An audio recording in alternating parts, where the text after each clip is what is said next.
Hello and welcome to your favorite Shridevi classes YouTube channel where we inculcate interest and confidence in science and engineering subjects. Today in our playlist class 12th physics in our subject electrostatics, we will study strength of electric field or intensity of electric field, and we will learn electric field intensity of a point charge, and then we will use superposition principle to find out resultant electric field contribution by presence of several charges. So let's start study of intensity of electric field. Electric field is property in a medium by which when a charged body is placed in that medium, that charged body will experience electric force. Now the intensity or the strength of electric field is measured as amount of force on charge placed there, and to standardize definition we say strength or intensity of electric field is force per unit of charge. So if charge placed in electric field is 1 coulomb, then amount of force on that charge is called as strength of electric field in that medium. But 1 coulomb charge is so big charge, if when placed in certain media it itself produce its own electric field, and that electric field can disturb original electric field. So for measurement of original electric field we have to place a small test positive charge which is so small that it will not change original electric field. So we take a limiting to 0 small charge, and now on that small charge amount of force and ratio of charge gives me strength of electric field. So electric field is measured as force on a unit test positive charge. Now if source charge is positive charge and we place a test charge, then they would have a repulsive force, and the direction of force would be the direction of electric field. And similarly, if source charge is negative, then it will attract positive test charge, and that attraction force direction becomes the electric field of negative source charge. Force is measured in Newton, charge is measured in Coulomb. So the unit of electric field intensity is Newton per Coulomb, but popularly it is volt per meter unit which is used to measure electric field intensity. 1 Newton per Coulomb or 1 volt per meter is the same to find out electric field of source charge plus Q at a distance r from it in a certain media. We place a test positive charge and observe the force between these two, source charge and test charge, by Coulomb's law, and it is K Q1 Q2 upon R square divided by epsilon on joining line. And if source charge is positive and test charge is positive, there would be a outward positive R direction repulsive force as shown here. And intensity of electric field is defined as force per unit charge, and when we divide force by amount of charge, we found expression of electric field as KQ upon R square divided by epsilon R along R cap direction. And it is found that electric field intensity depends upon source charge,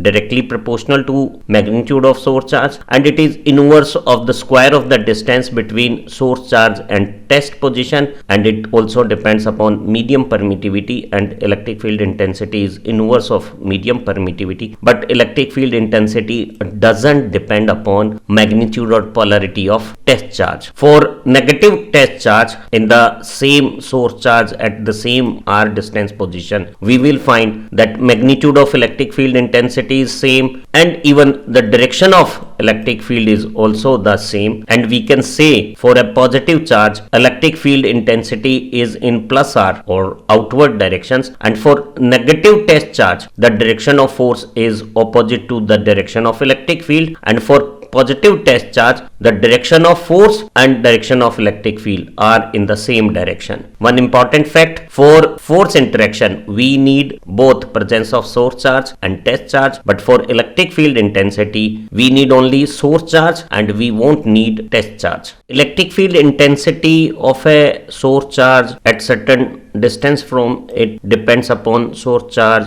distance and medium permittivity, and it doesn't depend upon magnitude, polarity or placement of other charges. It is solo interaction of one charge and its resultant effect. And electric field of one charge is solo result of one charge presence, and it also have linearity and bilateral property. If we double magnitude of charge, the strength of electric field at that point also get doubled, and for reverse polarity of charge charge, the direction of electric field get reversed. So using these properties we can apply superposition principle, and which says that resultant electric field at any point due to presence of several charges will be the vector sum of all individual electric field contributions produced at that point by considering only one charge in action at a time, and those all individual charge when vectorially summed up will give us resultant electric field produced by all charges acting together. Here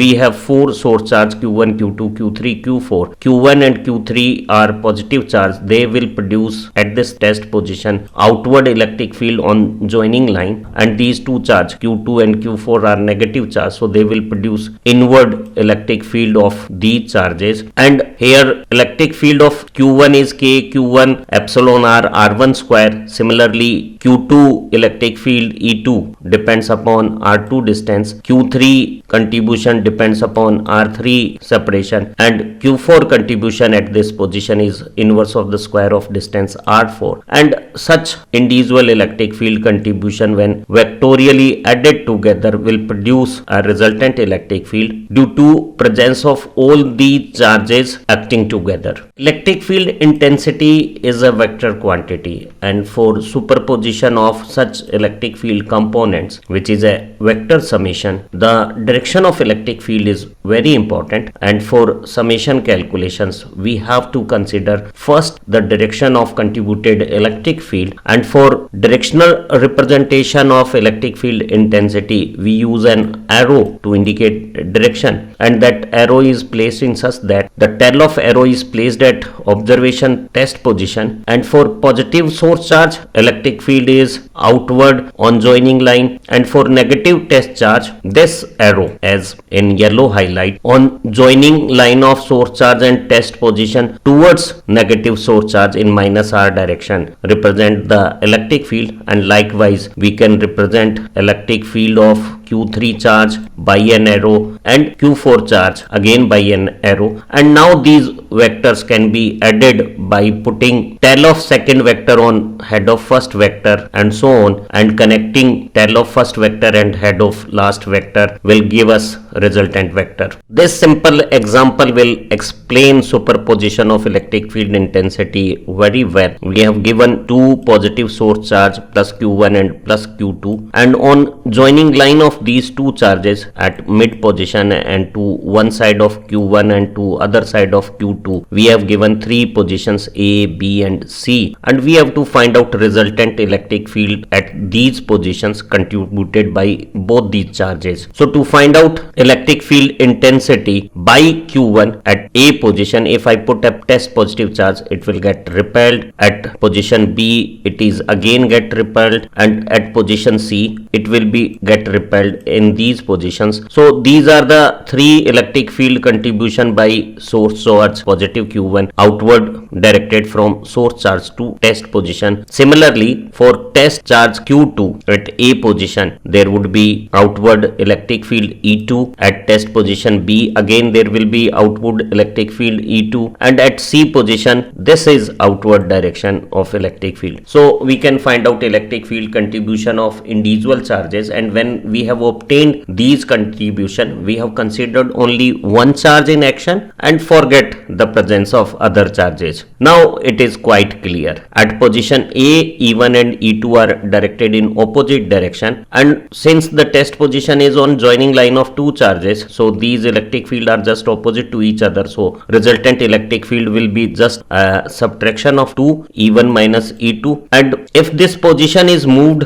little far away from Q1 and little closer to Q2, we will find that magnitude of E1 will gradually decrease and E2 will increase, and soon we could get a position. If Q2 is a smaller magnitude, definitely we will get a position on joining line such that the magnitude of E1 and E2 become equal and opposite, and resultant electric field will become zero, and that position will be called as electric neutrality. And if we place any charge on that electric neutral position, the resultant force on that charge would become zero, and a suitable magnitude of that negative charge can also produce resultant electric field on Q1 and Q2 also zero, and that three charge system may remain in equilibrium. But at position B and C, two electric field are in the same direction, so resultant electric field is sum of the two and it never become zero. In this example, we have one source charge is of positive polarity and another source charge is of negative polarity, and three observation point on joining line are: one is A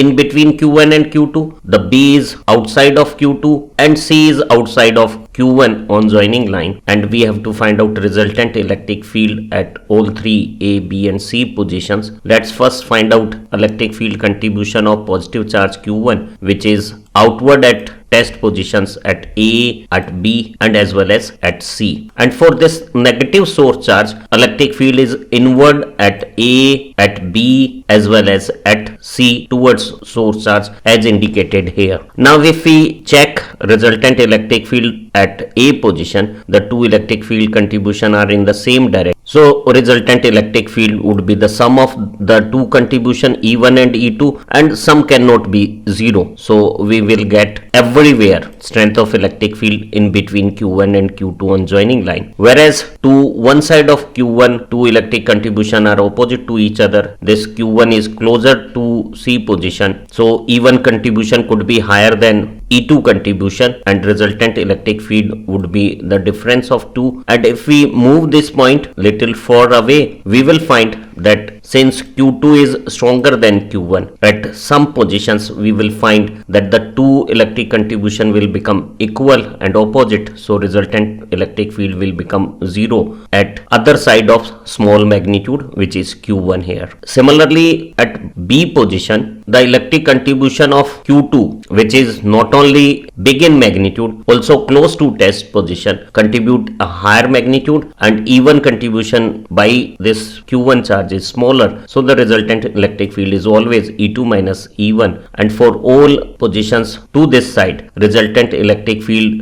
is always E2 minus E1, and E2 is for all positions remain bigger than E1, as Q2 got higher magnitude than Q1 numerically. Hopefully this learning video has enhanced your understanding about intensity of electric field, and now you got conceptual clarity about magnitude and direction of electric field intensity, and you can apply superposition principle to find out resultant electric field by several charges. Our other videos of the same playlist will increase your scoring ability and confidence level. We wish for you better learning and greater success in your life. Thank you very much.